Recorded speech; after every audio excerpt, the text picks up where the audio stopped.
भाई कुछ food bloggers ने ना इस कदर फूड स्टॉल वालों की नाक में रस्सी कर रखी है, बस तुम पूछो मत। सबसे पहले क्या आएगा मनोज भाई? ये चावल डाल दिए। ठीक है, चावल आ अब गए। चुप हो जाओ, काम करने दो।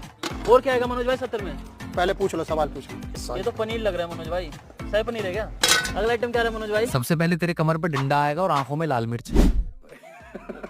अबे किसी इंटरनेशनल यूनिवर्सिटी से प्रोफेशनल अंधे का कोर्स करा है, दिख नहीं रहा ये चावल है। कैमरा लेके घुसे जा रहा है उसकी छाती में, मनोज भाई पाप दिया ना मनोज भाई ने, उड़ जाएगा।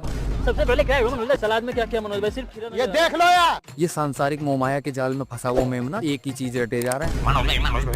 बंदा चैन से खाना लगा रहा है, सलाद डाल रहा है उसमें भी, इसमें क्या क्या मनोज भाई, मैं सही बता रहा हूँ। आगे चल के इन जैसों की थाली में ये लोग MDH का स्वाद मिला देते हैं।